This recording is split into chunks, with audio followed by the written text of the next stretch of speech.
Hey everybody, my name is Sim Kern, pronouns they, them. I'm an author and a booktuber. And today I want to share with you 10 things that I wish I would have known when I was in a creative writing program. I just wanted to say because only the top part of my shirt was visible, and I think you can kind of tell it's like a Deathly Hallows symbol.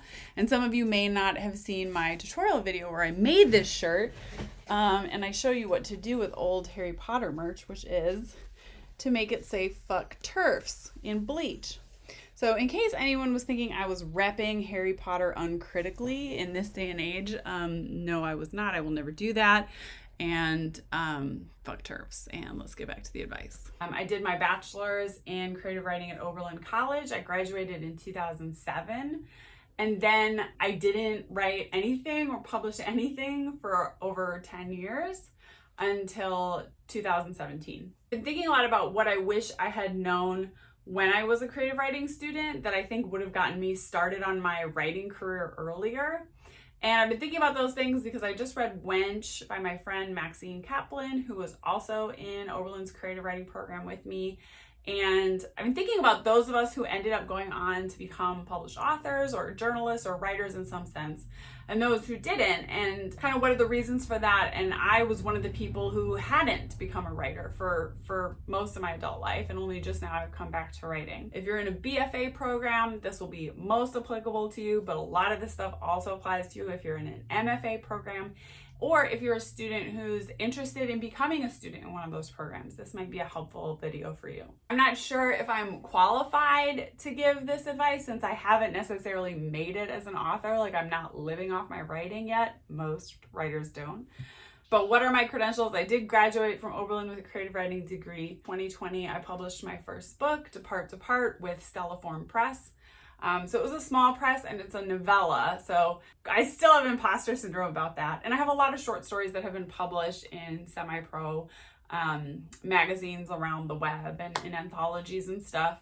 And right now I'm on sub with my agent for my young adult novel, Sand and Swarm, which will hopefully sell. And maybe at that point I'll feel like a legit writer. So whether or not I'm qualified to give it, you decide. But I had these things on my mind and I thought I'd just kind of make a casual video. I've got notes here and I'm going to ramble about them a bit.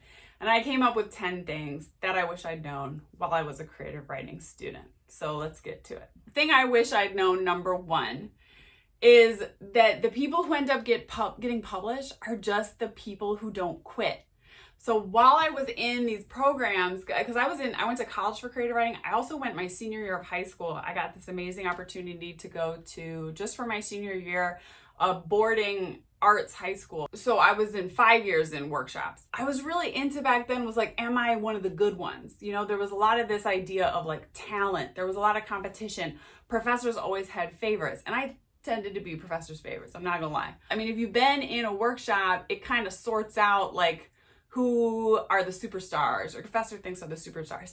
None of that has predicted who's gone on to get book deals and be successful writers in my experience. When I look back now, this was like 2007, so, oh Jesus, I graduated from college 14 years ago. I get old.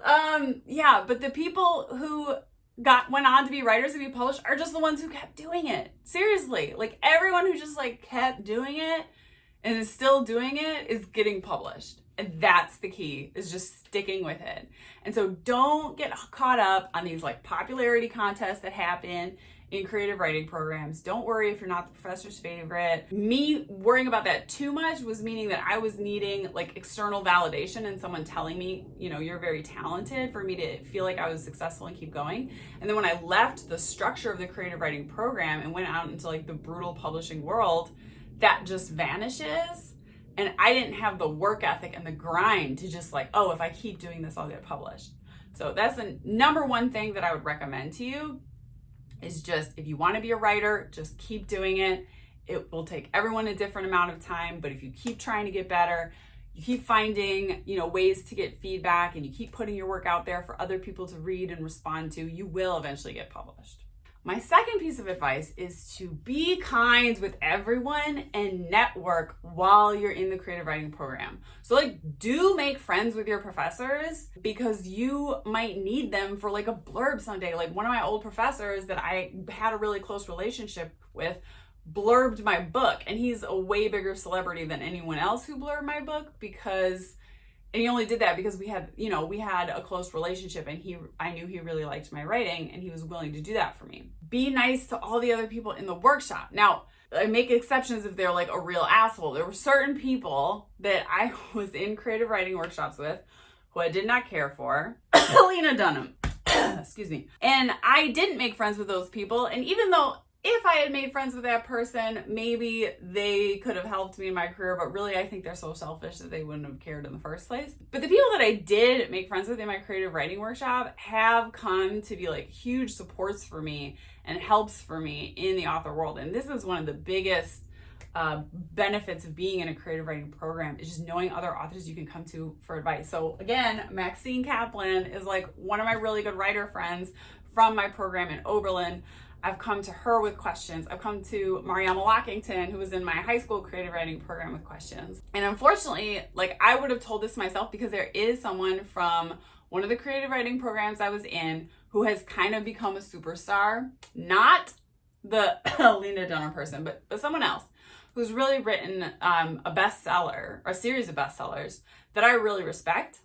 And she and I never quite like gelled in when we were in these workshops together. Like we just, I don't know, we had a different aesthetic. And I was probably bratty to her. I mean, I was very bratty to everyone back then. I didn't become friends with this person, and this person is now super successful. And like, I know that person, if we had been friends, would have been willing to like blurb for me and beta read for me and like push me on their social medias the way my other writing friends have done. But we weren't friends. So I don't have that, recourse. So be kind to everyone, befriend everyone in your program, and, try to think of it, as long as they're not assholes, and try to think of it as like networking, honestly, because it is. Any one of them can be successful. You can't predict who. You don't know who's going to go on to be the bestseller. It's not necessarily the star, the star pupil that the professors all like. The third thing that I wish I'd done when I was in the program was start trying to get published from your freshman year. Every single piece that you write for workshop, after it gets workshopped and you polish it up, don't just leave it with your professor, send it out. Okay, you need to know about the website Submission Grinder. It's a place where you like put in your story genre and word count, or your poem, genre, and it lists markets, and you can narrow your search by the paying rate. So you can make it, okay, I only want to look at markets that pay at least 1 cent per word. Professional rates are 8 cents per word. And like, starting out as a freshman in a college, you're probably not going to get published in pro rate magazines, but it doesn't hurt to send them out. And you're going to get that practice of going to their Submission Grinder lists all these magazines, and then you have to go to their website, read their submission guidelines. You need to learn to put your manuscripts in Shun manuscript format. I'll have a link to how to do Shun manuscript format down below. You need to be practicing these stuff while you're an undergrad, and hopefully have some publishing credits by the time you graduate. I don't think it's realistic for an undergrad probably to place in a pro rate market, but in a semi-pro rate market, or even in non-paying markets, as long as non-paying markets come with exposure. So I would never submit my work to a non-paying market that's behind a paywall, because then they're just getting your story and making money off it, and you're not seeing anything. But if it's an online magazine that has a decent looking website, and they don't pay authors, but you're going to be able to like get your story up there and link to it on your website and have some exposure and show it to all your family and friends, like, that's great. You should be starting to submit to those types of outlets in your undergrad years and not waiting until you graduate. So my program didn't have us do that. And if I was a creative writing teacher like now, I would make it a requirement that my students submit like at least 3 pieces to at least 10 different journals by the end of the semester. The fourth thing I wish that I had known was to start building my social media presence while I was in the program. Now, this was 2007, so this is more applicable to people now. I mean, social media wasn't it was in its infancy back then. You know, there was, I guess I could have been like a MySpace author. But for people in creative writing programs now, start building your author social media presence. Unfortunately, it is a non-negotiable in this day and age. Unless you are a writing superstar, publishers, even top 5 publishers, expect you to be pushing your own book on social media. The one social media that's non-negotiable is Twitter. Twitter is where agents and editors and writers like schmooze on the internet. Your Twitter name should be your actual name that you publish under, whether it's a pseudonym or your real name. Getting better at tweeting, honestly. Think of it as short writing practices. Can I put together like a pithy, relatable observation or a pithy political hot take once a day? And start building your author brand, figuring out like, who am I and how do I communicate that to the world in pithy sound bites? So Twitter's a non-negotiable. I'm also obviously doing Instagram. I have a Bookstagram and I'm doing YouTube. I should be doing TikTok probably. I honestly should be doing TikTok because it's very new. And those of you who are Gen Z understand it, but I do not understand it. And I'm already spending so much time on social media that it kills me how much time I'm spending on social media, not drafting. And I've sort of drawn a line for myself at TikTok. I can't take on another social media because I need to preserve time to draft. So that's the other thing. Don't get so lost in your social media brand building that you're not actually writing. It's really easy to do that. But do think of your social media brand building as writing practice, and as a way of sort of figuring out your brand and your identity, which as a young person in a creative writing program, you're still developing. Once you get a few publishing credits under your belt, I would also recommend investing in a domain name and having your own website that is your name, or like your name rights or something. The thing I wish I'd known, number 5, a question that gets asked a lot, which is like whether or not you should MFA. I think I actually made the right choice in deciding not to go on to an MFA. Like I said, I'd been in 5 years of workshops, all 4 years of college, plus my senior year of high school, and I felt really burnt out by the workshop format. And I also felt like I didn't really have anything to say. I understood that I was, a privileged white person, like who'd lived in suburbs all my life, and I didn't know enough about the world to really have anything that anyone cared about to say. And so I knew I just wanted to go out and live a little, and that I didn't really have more to learn from the workshop setting. If you're feeling like that, maybe don't pursue an MFA. The reasons though that it might have been good for me to pursue an MFA is in MFA programs, they are better about pushing you to start publishing and to be really like working towards finishing a book by the time you're done with your MFA program. They get a bit more into the practicalities of the writing life. I don't think you should be waiting until your MFA programming to start that stuff, obviously, like I've said. You should only do an MFA if it's not going to get you into debt, because it's not going to get you a book published, unfortunately, the MFA. Writing the book, writing a good book, and doing the work and finding an agent and keeping trying is what's going to eventually get you a book deal. But it doesn't, like, they don't care if you have an MFA or not. They really don't. It might get your foot in the door like a little bit. If you don't have any publishing credits yet, but you can say you went to an MFA, that might get your foot in the door. Again, the networking, the connections, the professors who are probably like pretty celebrated authors. You are going to know peers who are going to go on to publish books and can blurb for you and can beta read for you and be critique partners. And like that community is the value of an MFA.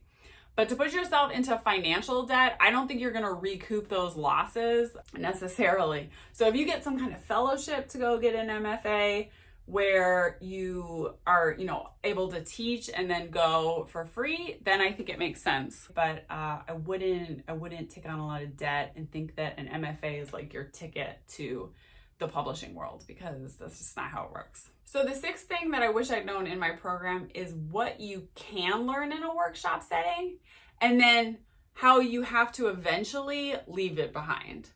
So the things that are great about a workshop setting is, first of all, getting accustomed to getting tons of feedback, like just getting destroyed over a story or a poem that wasn't like up to snuff, and living to fight another day. Like sitting back down and revising that piece that wasn't working. Just being able to withstand like 10 people telling you the things they thought were wrong about your story, that builds up that thick skin that is so necessary for writing. Writing is rejection. Writing is getting knocked down again and again and again and again. And for every rejection you receive, sending your story out to 3 more magazines, right? Fixing it up, trying again, and then sending it out to 3 more magazines. That's a great thing you can learn from workshop settings. You are going to learn all kinds of other people's ideas about how stories should be written. All kinds of different, really thinking about narrative and structure and how do I achieve an emotion here? How do I set mood here? How is my imagery affecting the story? Is my pacing working out? Like those elements of craft, you might learn some of that from the workshop setting, depending on how good the workshop is. Workshops also can be very limiting. They tend to have a homogenizing effect. There's sort of like a group think that happens where everyone collectively has some sort of shared aesthetic, and the stories start conforming to that aesthetic. And the longer I was in a creative writing program, I think that's why the more I felt like I was actually losing my voice. And I felt like I knew less what I wanted to write at the end of the program than I had at the beginning. So I don't think it was bad that I went through a creative writing program. I learned so much, and it does put you at a huge advantage when you start to set out on your writing career, to just have put in that many hours of writing and revising and feedback. But eventually you need to silence that chorus of fellow workshopies in your head and professors in your head, and you need to trust your gut and your own voice, and you need to explore boundaries outside the aesthetic of the groupthink of the workshop. Okay, and that leads into number 7, which is actually to know the history of creative writing workshops, which is a gross history. This is gonna sound like crazy conspiracy theory stuff, or I shouldn't say crazy. This is gonna sound like conspiracy theories to some of you who have not heard it before, but I will link to very reputable articles backing me up, which is that CIA created creative writing workshops during the Cold War to prevent the spread of socialism through literature. This is facts. So the CIA worked with a professor at Iowa to found the Iowa Writers Workshop. They also infiltrated the Paris Review and other major literary magazines and other creative writing programs that were starting up across the country in this era to cultivate a generation of writers that would not say anything political. And they specifically pushed an aesthetic that the political is gauche, it's didactic, it's too preachy. This is in the public record, okay?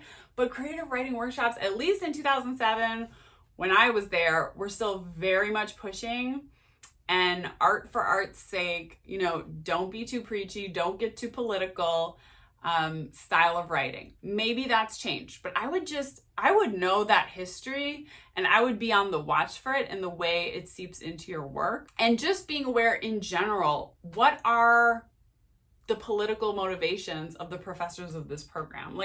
What is their agenda in pushing a certain aesthetic, or are they pushing me towards an aesthetic that I don't actually enjoy? Getting into some of the deeper stuff. The 8th thing that I wish I'd known is I spent a lot of time in my workshop years thinking about cultivating an aesthetic.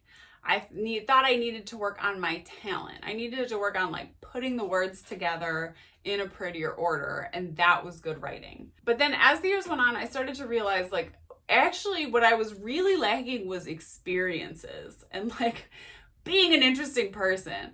Being a good writer isn't just putting together pretty strings of words. You have to have had interesting experiences and have had lived an interesting life. And many of the people in workshops come from privileged backgrounds. Not everybody, definitely. There are people who have overcome incredible difficulties and marginalizations in order to wind up in a creative writing program. But the majority of kids, at least I encountered, were all mostly privileged white kids. We learned as we were in these programs that we were kind of boring people, and then everyone was sort of trying to become more interesting people, right? But I think that I went about it and my peers went about it in a lot of the wrong ways in college. One of the things that rich kids I've noticed have done is because I'm not rich. I grew up upper middle class, but not rich. But the rich kids was just travel, they got to do a semester abroad or backpack through Europe or Asia for a year. And then they were like, then now I'll have something to write about, right? But that's like an exotifying touristy lens. And I don't think that very many good books are written by tourists. Like I can tell, sometimes I read books where you can tell it's like some kid in an MFA program went on vacation to Brazil and like set this story there to make it more interesting. And it's like a very superficial treatment of like the setting and the customs and the history and the context of the place. And sometimes those books get book deals. So, you know, what do I know? But I don't care for those books. All right? I don't care for touristy books. And another way during my years in college that we tried to make ourselves more interesting was doing a lot of drugs. And me and a lot of my friends that I was in workshop with were really into gonzo journalism. We really idolized like Hunter S. Thompson. And I think we thought that like doing drugs would make us more interesting. And doing drugs will make you a little more interesting. But no, seriously, one of my good friends in the creative writing program, who was one of the most promising writers there probably. I mean, I think she was probably the only person whose writing ever like moved me to tears and was definitely like the superstar darling of our program. But she took a very gonzo approach to life and overdosed on heroin about 5 years ago, and was already like doing heroin at the time. And a lot of my friends were like doing coke, and you know, I smoked weed every day when I was in creative writing program, and I thought it made me more creative, but honestly it just probably made me lazier and it made me lose my keys all the time. Definitely, like, I was a fan of, like, doing hallucinogens at the time and, like, tripping on LSD and mushrooms. Those were interesting experiences. They are ones that I've incorporated. My story that's coming out next week in The Future of Fire, The Listener, is based in part on, like, mushroom, like, the main character of the story does mushrooms in it, and that's, like, an integral part of the plot. So I'm not saying you can't, like, get interesting writing out of doing drugs, but doing drugs isn't necessarily going to make you a more interesting person if you're a boring person, okay? And please stay away from cocaine and heroin, which will ruin your lives and kill you. They've killed multiple friends of mine. So PSA for the day. Back on track. So what are the experiences that I think you should chase to make yourself a more interesting? Are authentic experiences. And you don't need to travel anywhere. You don't need to have any money for this. You need to chase real life, like real authentic experiences. And that might mean like going back to your small town and taking care of an alien relative. Or it might mean like, for me, it was like going out and just being a teacher. And I was a teacher for 10 years in the same community. I don't think these people that go and teach for 2 years with Teach for America and they go teach in some poor neighborhood and then they leave after 2 years, like you haven't even begun to get to know that community. Even after like 11 years working in the same community, I'm still an outsider there, right? But I've taught over 1,000 kids and I watched kids grow up from 6th grade till they graduated in 12th grade at the school district and like learned a lot of life. And like, yeah, I think those are the experiences that you chase, are the authentic ones, the ones where you go deeper into human relationships, where you're chasing complexity and authenticity, and like it's not something you can buy. You can't buy yourself to being a more interesting person. You can't drug yourself into being a more interesting person. You just have to like live life authentically and deeply and like really engage with people and community. That is the way I think you become a more interesting person. So you need to have experiences, okay?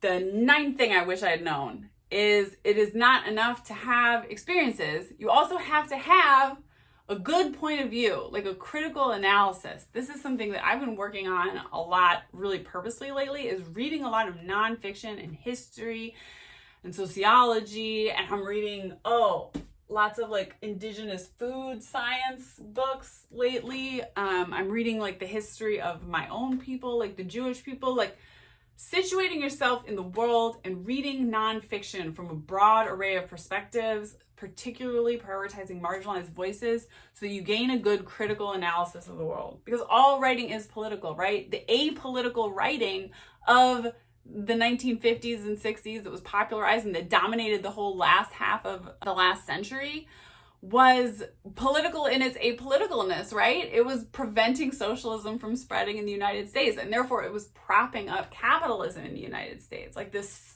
kind of soulless, apolitical writing, right? So everything's going to be political. Your writing will be a reflection of your politics, so you need to work on your politics. And you do that by, I think, engaging in politics and by reading a lot of nonfiction, and particularly nonfiction by marginalized voices that are different from you and that have experienced challenges and struggles that you have not faced. And then the 10th thing that I wish I had known is after you graduate, to find a job that does not crush your soul and use up all your energy. Like, you need to maneuver yourself into a situation where you still have some energy at the end of the day or on the weekends to write. And for me, teaching was not that. I would not recommend teaching for that. I have known a few school administrators who have managed to balance that with writing and publishing books. And I know there are some teachers who publish books, but it is very rare, because being a public school teacher in the United States, at least, that's all I can speak to, is just soul crushing. And it is all your time and all your energy. It uses up all your creative energy, all your physical energy. I would just come home and plant at the end of the day. It was a challenge to even feed myself at the end of the day.